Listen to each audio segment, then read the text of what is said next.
Hello everyone. तो कैसे आप लोग? आई होप आप सभी एकदम मस्त होंगे और आपकी प्रिपरेशन एकदम ज़बरदस्त चल रही होगी। तो मैं आर्यन अग्रवाल आपके लिए लेके आ गया हूँ एक और प्रैक्टिस सेशन। आज हम बात करेंगे मिक्सचर ऑफ वीक एसिड्स या स्ट्रॉन्ग एसिड्स, या एक स्ट्रॉन्ग एसिड और एक वीक एसिड, इन सभी का जब मिक्सचर हो, दो या दो से ज़्यादा एसिड्स हों और सिमिलरली बेसिस हों, तो हम किस तरीके से इन मिक्सचर को हम ट्रीट करते हैं, इनको कैसे हम इनकी पीएच कैलकुलेशंस करते हैं, कैसे आयनिक इक्विलिब्रियम में हम किस तरीके से क्वेश्चन फ्रेम कर सकते हैं मिक्सचर ऑफ टू और मोर एसिड्स या बेसिस के केसेस में, वो आज हम देखते हैं। तो बिना टाइम वेस्ट करें हम पहला क्वेश्चन लेते हैं। तो पहला क्वेश्चन आज का है हमारा कि हमें पीएच कैलकुलेशन करनी है फॉलोइंग सोल्यूशन में। तो पहला सोल्यूशन है 0.08 मोलर H2SO4 जिसका हमने 50 ml लिया है, और 0.04 मोलर HCl जिसका भी हमने 50 ml लिया है। तो दो स्ट्रॉन्ग एसिड्स हैं।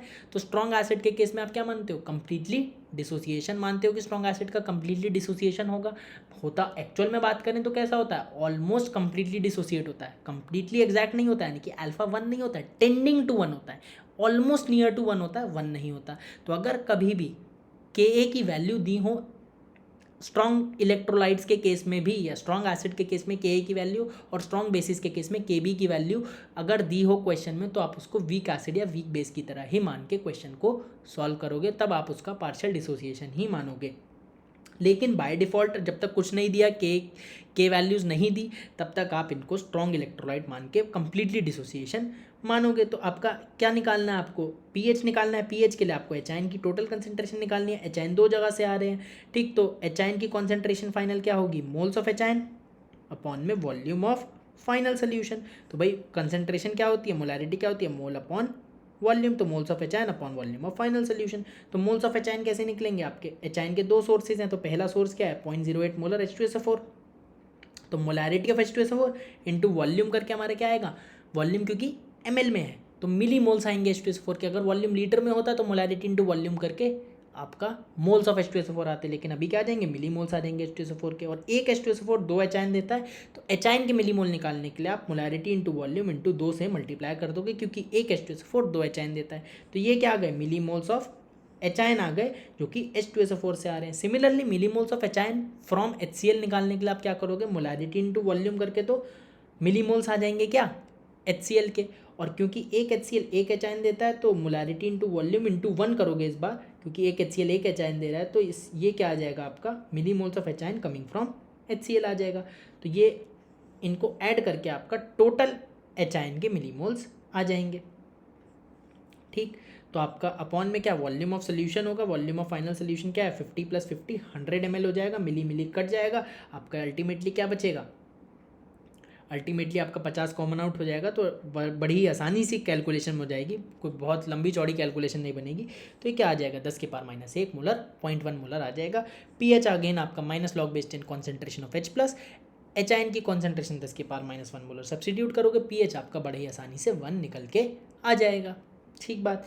तो अब कई बार क्या होता है कि जो बेसिकली मिक्सिंग ऑफ सोल्यूशन का एक क्वेश्चन था, तो मिक्सिंग ऑफ सोल्यूशन में कई बार लोग ना फॉर्मूले बनाते हैं M1V1 + M2V2 अपॉन में V1 + V2। आपको वो सब नहीं ध्यान रखना, बेसिक से चलना है कि मोलैरिटी क्या होती है? मोलैरिटी होती है मोल्स ऑफ एचाइन। अगर एचाइन की मोलैरिटी बतानी है तो मोल्स ऑफ एचाइन अपॉन में volume of final solution. Molarity moles per unit volume होती है, तो सबको पता है ना। तो बेसिक से चलो, फॉर्मूला बेस्ड अप्रोच पे ना जाओ। जहाँ फॉर्मूला याद करने होंगे मैं बताऊंगा फॉर्मूला, वहाँ याद करना, लेकिन बिना मतलब के फॉर्मूला मत याद करो, जब बेसिक से आप क्वेश्चन को बड़े ही आसानी से सॉल्व कर सकते हो, ठीक बात। तो जब भी स्ट्रॉन्ग एसिड्स का मिक्सचर होगा तो किस तरीके से आप पीएच कैलकुलेशन करोगे, ये बात आपको क्लियर हो गई है, ठीक। आप कंप्लीटली डिसोसिएशन मान के चलोगे जब तक आपको के वैल्यूज़ नहीं दी हैं, ठीक है। और अगर के वैल्यू दी हैं तो वीक एसिड की तरह फिर उनको कंसिडर करोगे।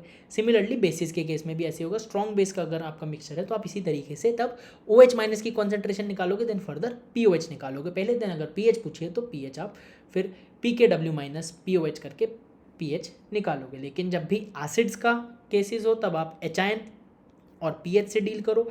जब भी बेसिस का आपका केस हो तो तब आप OH- और POH से डील करो, आप बेहतर रहेगा। अगर फर्दर एसिड्स के केस में POH पूछिए तो पीएच निकाल के POH निकालो, और अगर बेसिस के केस में पीएच पूछिए तो POH निकाल के देन पीएच निकालो, ठीक है। ये छोटी सी बात थी। अब आपका क्या है? अगला पार्ट है 0.1 molar HA plus 0.1 molar HB, दोनों का के दिया हुआ है। के दिया है मतलब ये वीक एसिड्स का आपका मिक्सचर है। मिक्सचर ऑफ वीक एसिड्स के केस में जब भी आपको क्या निकालना हो, HIN की फाइनल कॉन्सेंट्रेशन निकालनी हो तो आप कैसे निकालोगे, आप हमेशा फॉर्मूले से निकालोगे, ऑलवेज बाय फॉर्मूला। ये फॉर्मूला भी ध्यान रखना है कि क्या होती है, और इस फॉर्मूले के बारे में कुछ इंपॉर्टेंट पॉइंट भी बताऊंगा, वो भी ध्यान रखने हैं। तो HIN की final concentration mixture of weak acid के केस में क्या निकलेगी, square root of K1C1 plus K2C2। ये तो अगर यहाँ पे तो दो एसिड थे, दो वीक एसिड थे, अगर दो से ज़्यादा वीक एसिड हो तो क्या होगा, इसी तरीके से चलता रहेगा, K3C3, चार हो तो क्या K4CO4, ये अप टू सो ऑन चलता रहेगा जितने भी वीक एसिड्स का आपने मिक्सचर लिया है। तो एडवांस का एक अच्छा क्वेश्चन बन सकता है कि 4 वीक एसिड लिए उसने और फाइनल सोल्यूशन की आपसे पीएच पूछ रहा है, तो आप इसी तरीके से आप क्या करोगे, स्क्वायर रूट पूरे का कर दोगे, K1C1 plus K2C2 plus K3C3 plus K4C4। तो एक अच्छा क्वेश्चन हो सकता है, क्योंकि मैक्सिमम लोगों को ये पता है कि ये खाली 2 ही के लिए पता है, 3 या 4 के लिए उनको फॉर्मूला ये पता नहीं होता है, ये वैलिड है। ठीक, अब यहाँ पे C1C2 क्या है, ऑब्वियसली कॉन्सेंट्रेशन है वीक एसिड की, तो सबको पता है, बच्चा बच्चा जानता है, लेकिन बिफोर मिक्सिंग की आफ्टर मिक्सिंग, तो ये आफ्टर मिक्सिंग कॉन्सेंट्रेशन है इंडिविजुअल वीक एसिड्स की। तो कई बार मिक्सिंग ऑफ सोल्यूशन पहले कराएगा तो देन कॉन्सेंट्रेशन बदल जाएगी, तो ये जो कॉन्सेंट्रेशन है आपकी आफ्टर मिक्सिंग है, बिफोर मिक्सिंग अगर ले लोगे तो क्वेश्चन गलत हो जाएगा। ठीक बात, ये बात आपको समझ में आनी चाहिए। मल्टीपल वीक एसिड के केस में भी ये लग जाएगा, वो बात भी आ गई।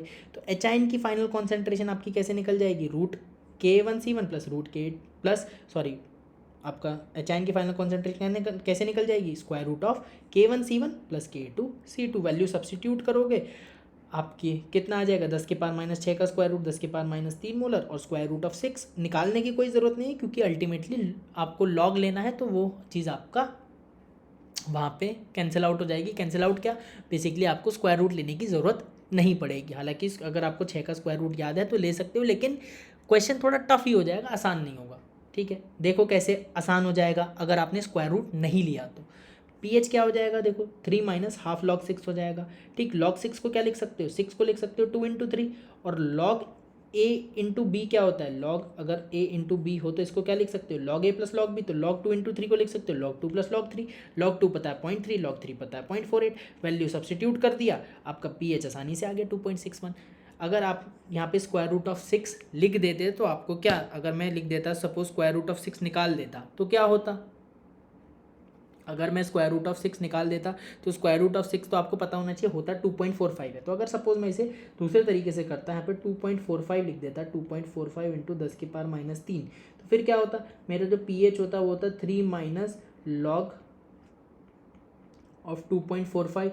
लेकिन अगेन अब 2.45 का लॉग निकालना आपको थोड़ा सा कॉम्प्लिकेट हो जाता, निकल वो भी जाता लेकिन थोड़ा सा लंबा हो जाता।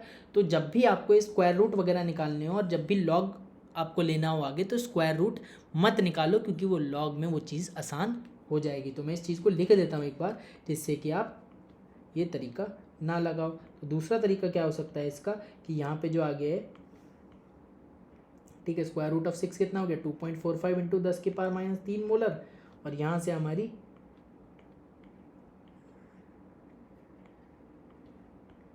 जो कि पीएच है वो कितनी हो गई, 3 माइनस लॉग बेस 10 2.45। ठीक, तो इस मेथड को आपको क्या करना है, ठीक मैं लिख देता हूँ, अवॉइड दिस मेथड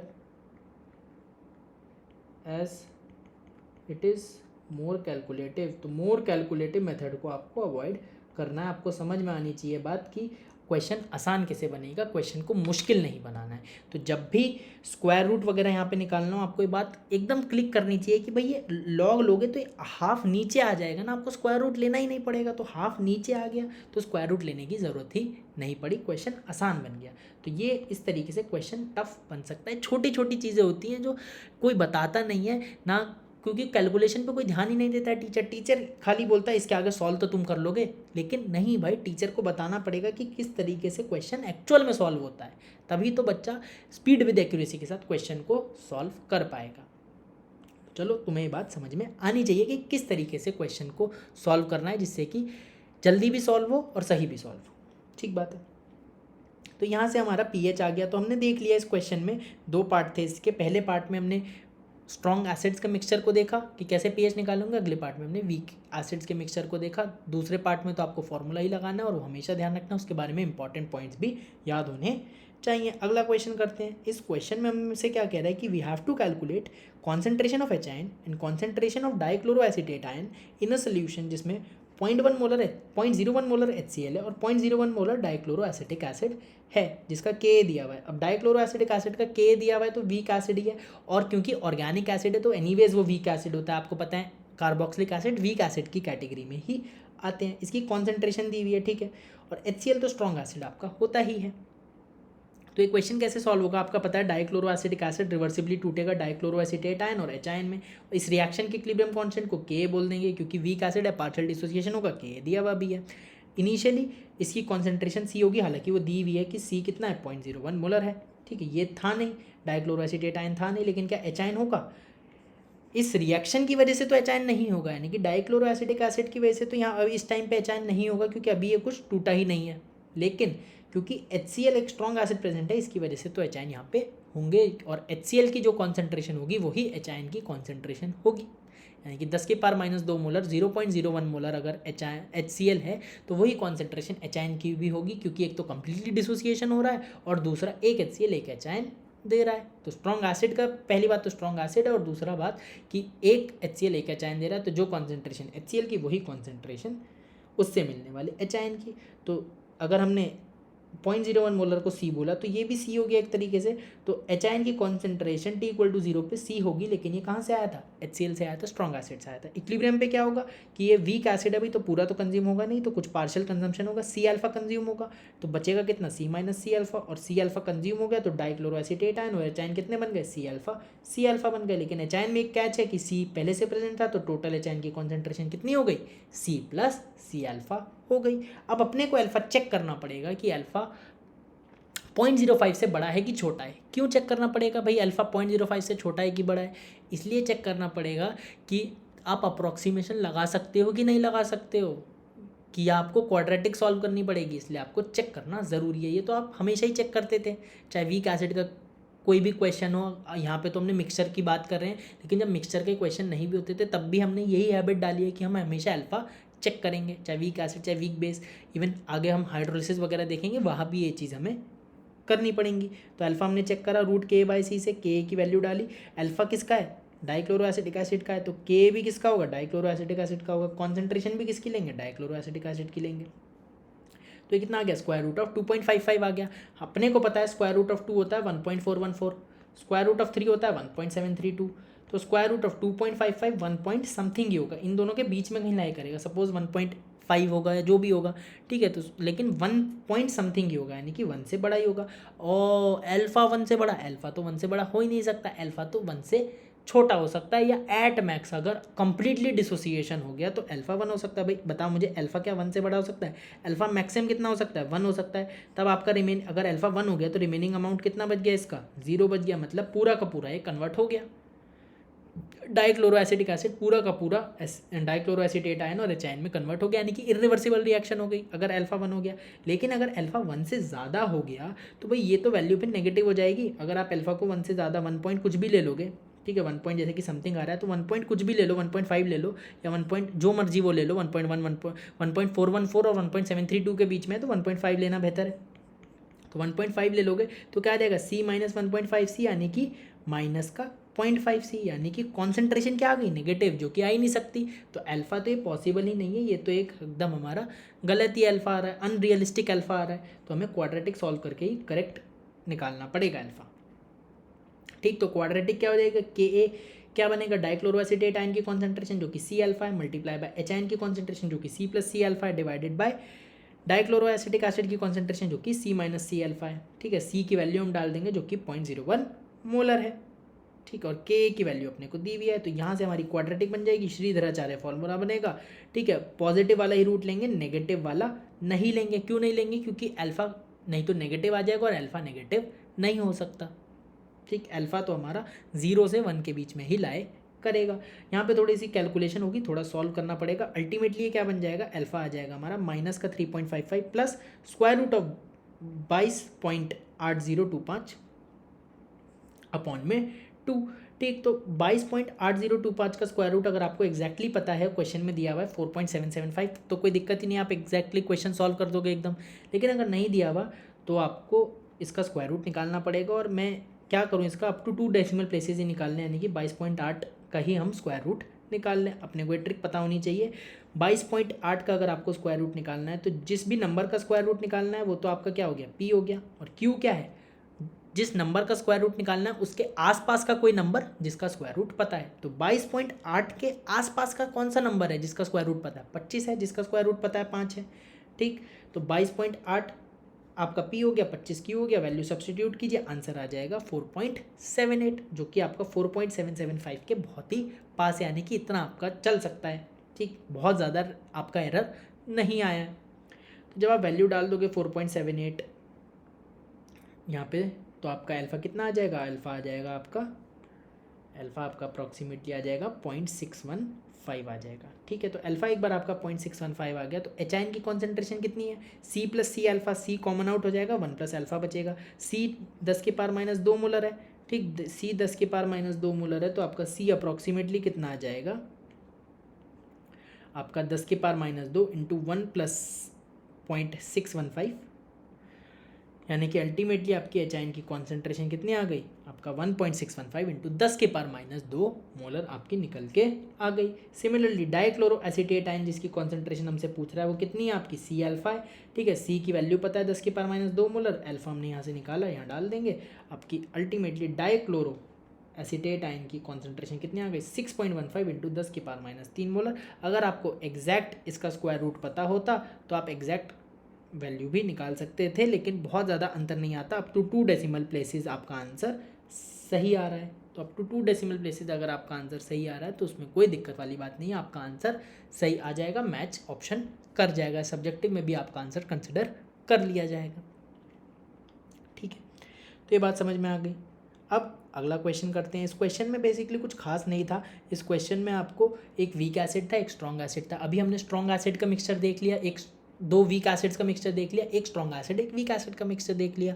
तो आपको बेसिकली जिस तरीके से वीक एसिड का क्वेश्चन करते थे उसी तरीके से करना है, बस ये इनिशियली एच की कॉन्सेंट्रेशन प्रेजेंट होगी फ्रॉम स्ट्रॉन्ग एसिड, वो आपको समझ में आना चाहिए। बाकी तो अपना सिंपल ही क्वेश्चन है, कोई खास इस क्वेश्चन में कुछ खास था नहीं। थोड़ी कैलकुलेशन थी, उसके लिए भी थोड़ी बहुत ट्रिक मैंने बता दी, बाकी तो थोड़ी बहुत कैलकुलेशन आपको इस क्वेश्चन में करनी पड़ेगी। जहाँ हम मिनिमाइज़ कर सकते हैं हम मिनिमाइज़ करते हैं, लेकिन यहाँ पे नहीं हो पा रहा तो हमें पूरी कैलकुलेशन करनी पड़ेगी। अगला क्वेश्चन करते हैं। इस क्वेश्चन में हमसे क्या कह रहा है भाई कि एच आयन की कॉन्सेंट्रेशन निकालो, एसीटेट आयन की कॉन्सेंट्रेशन निकालो और C7H5O2 माइनस की कॉन्सेंट्रेशन निकालो एक सोल्यूशन में जिसमें 0.02 मोलर एसिटिक एसिड है और 0.01 मोलर बेंजोइक एसिड है। ठीक है भाई, हमें के दिया हुआ है एसिटिक एसिड का भी, के दिया हुआ है बेंजोइक एसिड का भी, यानी कि 2 वीक एसिड्स का अगेन हमारे पास एक मिक्सचर है। अब इसमें हमें एच आयन की कॉन्सेंट्रेशन निकालनी है। तो एच आयन की कॉन्सेंट्रेशन के लिए तो मैंने तुम लोगों को बोला हुआ है कि स्क्वायर रूट ले लो किसका, आपका K1C1 प्लस K2C2, तो उससे आप निकाल सकते हो। ठीक है, एच आयन की कॉन्सेंट्रेशन, लेकिन बाकियों की भी कॉन्सेंट्रेशन निकालनी है आपको, कॉन्जुगेट आयंस की भी कॉन्सेंट्रेशन निकालनी है। तो वो कैसे निकालोगे, उसके लिए आपको पूरा डेरिवेशन में अच्छे से जाना पड़ेगा। ठीक है, नीट के लिए तो पर्सपेक्टिव से बात करूँ तो ये क्वेश्चन उतना इंपॉर्टेंट नहीं है, आपको खाली वीक एसिड्स के मिक्सचर के केस में एच आयन की कॉन्सेंट्रेशन निकाल के पीएच निकालना आना चाहिए। लेकिन जेई मेंस का अच्छा क्वेश्चन ये हो सकता है और एडवांस में तो पूछा जा ही सकता है। तो एसिटिक एसिड कैसे टूटेगा, आपका रिवर्सिबली टूटेगा एसीटेट आयन में और एच आयन में। इसका के हमें दिया हुआ है। ठीक है, इसको मैं K1 बोल देता हूँ। सपोज पहली फर्स्ट रिएक्शन है, दूसरी रिएक्शन सेकंड रिएक्शन है, तो इसका K1 बोल दिया, इसको K2 बोल दिया। ये K1 K2 वो नहीं है कि आपका पॉलीप्रोटिक एसिड की K1 K2 की बात नहीं कर रहा हूँ। सपोज ऊपर वाली रिएक्शन हमारी रिएक्शन फर्स्ट है और नीचे वाली रिएक्शन सेकंड है, तो फर्स्ट रिएक्शन का के ए है ये, और सेकंड रिएक्शन का के ये है। डिफरेंशिएट करने के लिए मैं K1 K2 बोल रहा हूँ। तो एसिटिक एसिड एसीटेट आयन में टूटेगा और एच आयन में टूटेगा, रिवर्सिबली टूटेगा। ऐसे ही आपका बेंजोइक एसिड है, इसको PHCOOH भी लिख सकते हैं शॉर्ट में। ठीक, तो PHCOOH आपका रिवर्सिबली टूटेगा, यानी कि benzoic acid reversibly benzoate ion में टूटेगा और एच आयन में टूटेगा। और ये जो बेंजोएट आयन है ये इसी का फॉर्मूला आपका ये हो जाएगा C7H5O2 माइनस। तो चाहे इसको आप ऐसे लिखो चाहे ऐसे लिखो, एक ही बात है। क्वेश्चन में इस तरीके से पूछा, हो सकता है किसी क्वेश्चन में इस तरीके से पूछ दे, तो आपको दोनों ही तरीके पता होने चाहिए। इसी तरीके से एसिटिक एसिड को भी आप कैसे लिख सकते हो, ACOH लिख सकते हो, और एसीटेट आयन को कैसे लिख दोगे, ACO- लिख दोगे। तो कई बार इस तरीके से भी पूछ सकता है, आपको समझ में वो चीज़ें आनी चाहिए। ठीक। तो इनिशियली आपका एसिटिक एसिड की कॉन्सेंट्रेशन कितनी थी, C1 थी, ठीक। तो मैंने इसको बोल दिया C1। ये चीज़ मेरी कितनी है, ये चीज़ है C1। और ये कितनी है, बेंजोइक एसिड की कॉन्सेंट्रेशन है मेरी C2, ठीक। T=0 पे अब अपने को एक बात पता होनी चाहिए कि ये जो दोनों रिएक्शन है ये इक्विलिब्रियम साइमल्टेनियसली अचीव करेंगी। दोनों रिएक्शन जो इक्विलिब्रियम अचीव करेंगी वो साइमल्टेनियसली करेंगी। और दूसरी बात कि जो भी कॉमन आयन है, कॉमन आयन दोनों रिएक्शन में कौन है, H-आयन। तो ये रिएक्शन पहली बात तो बताओ कहाँ हो रही है, एक ही कंटेनर में हो रही है, सोल्यूशन है दोनों का, तो यानी कि एक ही कंटेनर में सोल्यूशन बना है। तो अगर एक ही कंटेनर में सोल्यूशन बना है तो H-आयन की कॉन्सेंट्रेशन इक्विलिब्रियम पे तो एक ही होगी ना भाई। ऐसा थोड़ी कि पहली वाली रिएक्शन के लिए H-आयन की कॉन्सेंट्रेशन एक है, दूसरी वाली रिएक्शन के लिए H-आयन की कॉन्सेंट्रेशन अलग है। H-आयन तो H-आयन है, तो उसकी कॉन्सेंट्रेशन अगर एक ही रिएक्शन में दो या मल्टीपल रिएक्शन चल रही हैं तो एक आयन की कॉन्सेंट्रेशन एक बर्तन में एक ही रहेगी, डिस्पाइट ऑफ द फैक्ट कि कितनी भी रिएक्शंस वहाँ पे हो रही हों।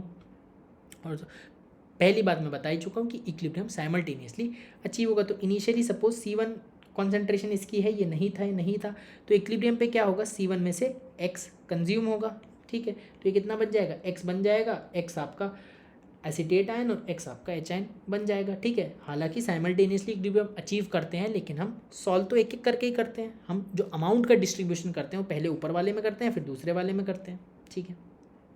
अब क्या होगा, अब आपका बेंजोइक एसिड है, बेंजोइक एसिड की इनिशियल टाइम पे कॉन्सेंट्रेशन C2 थी, ये नहीं था, ये नहीं था।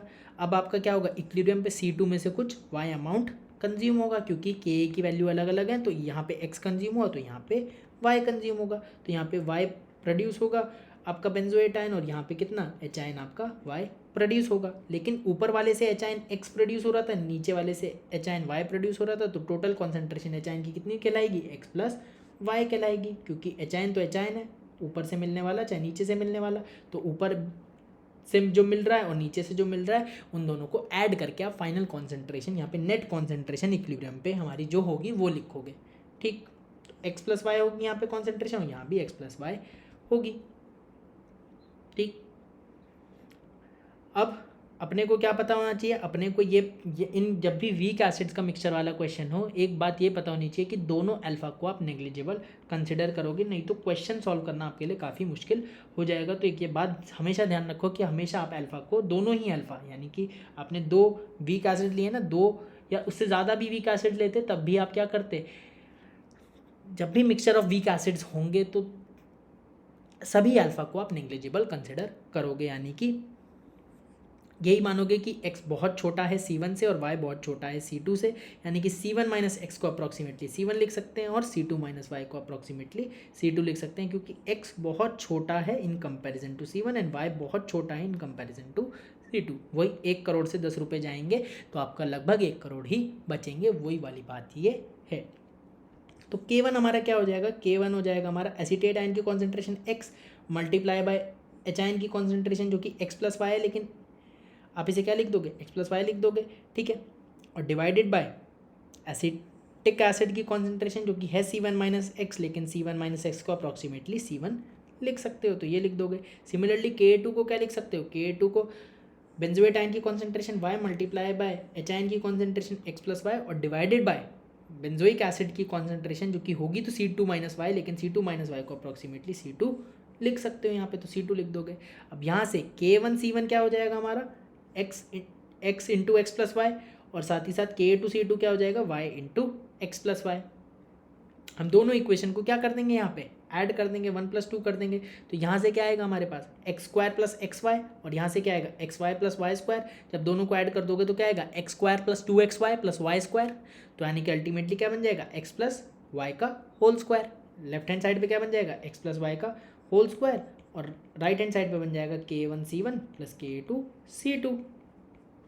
तो ये स्क्वायर उधर जाके स्क्वायर रूट हो जाएगा, तो x प्लस वाई कितना हो जाएगा, root K1 C1 plus root K2 C2, यानी कि पूरे का square root K1 C1 plus K2 C2, ये हो जाएगा आपका x+y। और x+y है क्या भाई, यही तो HN की कॉन्सेंट्रेशन है। तो जो मैंने बताया था ऊपर वीक एसिड्स के केस में, तो यही तो आपकी HN की कॉन्सेंट्रेशन है, स्क्वायर रूट ऑफ किसका, K1C1 प्लस K2C2। अगर 3 वीक एसिड 4 वीक एसिड होते तो इसी में आप K3C3 पूरे का स्क्वायर रूट होता है ऑब्वियसली, K3C3 K4CA4 ऐड करते जाते, और C1C2C3C4 जो भी होंगी concentration of individual weak acids होंगी, लेकिन आफ्टर मिक्सिंग होंगी। ठीक है, तो हम वैल्यू सब्स्टिट्यूट कर देंगे, वैल्यू एक बार सब्स्टिट्यूट कर देंगे तो ज़्यादा मुश्किल ये क्वेश्चन नहीं है, आराम से सॉल्व हो जाएगा। हमारी कॉन्सेंट्रेशन HN की कितनी आ जाएगी, 10⁻³ मोलर आ जाएगी। तो जो पहला पार्ट था हमारा कि HN की कॉन्सेंट्रेशन निकालनी थी, वो हम सीधा भी निकाल सकते थे, लेकिन मैंने डेरिवेशन करके भी दिखा दिया कि किस तरीके से क्वेश्चन ये फॉर्मूले तक आप पहुँचते हो। ठीक है, अब दूसरी चीज़ आपको क्या निकालनी है, एसिटेट आयन की कॉन्सेंट्रेशन और बेंजोएट आयन की कॉन्सेंट्रेशन, यानी कि x और y बताना है। ठीक है, तो आप क्या कर सकते हो, आपको ये जो तीसरा वाला आया रिलेशन, ठीक है, इसको मैंने थर्ड इक्वेशन बोला, थर्ड इक्वेशन से जो वैल्यू आई इसको फर्स्ट और सेकंड में डाल दो, यानी कि x+y की वैल्यू सब्स्टिट्यूट कर दो in first and second equation. तो यहाँ से x की वैल्यू क्या आ जाएगी, K1C1 अपॉन में square root of K1C1 plus K2C2। Similarly y क्या आ जाएगी, y की वैल्यू K2C2 अपॉन में x+y, और x+y की वैल्यू ये आप सब्स्टिट्यूट कर दोगे, तो यहाँ से आपकी क्या आ जाएगी, x की वैल्यू ये आ जाएगी और y की वैल्यू ये आ जाएगी। और x क्या है, हमारा एसीटेट आयन की कॉन्सेंट्रेशन है। सिमिलरली y क्या है, बेंजोएट आयन की कॉन्सेंट्रेशन है। K1 पता है, C1 पता है, K1 पता है, C1 पता है, K2 पता है, C2 पता है, वैल्यू सब्स्टिट्यूट कीजिए।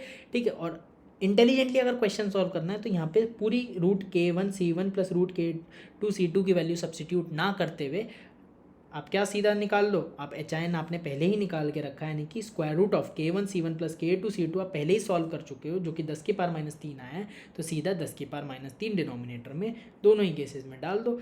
ऊपर K1C1 इधर डालना पड़ेगा, इधर K2C2 डालना पड़ेगा। एसीटेट आयन की कॉन्सेंट्रेशन कितनी आ जाएगी, 3.6 इंटू 10⁻⁴ मोलर।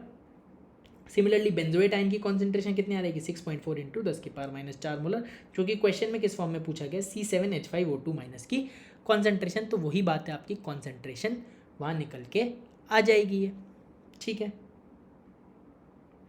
ठीक है, तो यहाँ पे हमारा ये क्वेश्चन समाप्त हुआ। हमने देख लिया कि इस क्वेश्चन में कि जब भी मिक्सचर ऑफ 2 वीक एसिड्स हो, तो जब भी कॉन्जुगेट आयन भी प्रेजेंट जो होते हैं हमारे, उनकी कॉन्सेंट्रेशन को हम किस तरीके से निकाल सकते हैं। HN वाला कॉन्सेंट्रेशन का तो फॉर्मूला आपको याद होना ही चाहिए, हर एक बच्चे को याद होना चाहिए, चाहे वो नीट की तैयारी कर रहा है, मेंस की तैयारी कर रहा है, एडवांस की तैयारी कर रहा है। इंपॉर्टेंट पॉइंट्स भी ध्यान होने चाहिए, लेकिन अगर जेई मेंस में अच्छा परफॉर्म करना है, एडवांस में अच्छी रैंक लानी है, तो आपको एक कॉन्जुगेट आयन की कॉन्सेंट्रेशन निकालनी आनी चाहिए, और उसके लिए आपको एक डेरिवेशन पता होना चाहिए। और डेरिवेशन के बारे में एक बार सिंगल मोस्ट इंपॉर्टेंट चीज़ जो है कि आपको सभी अल्फा को नेग्लिजिबल कंसिडर करना है,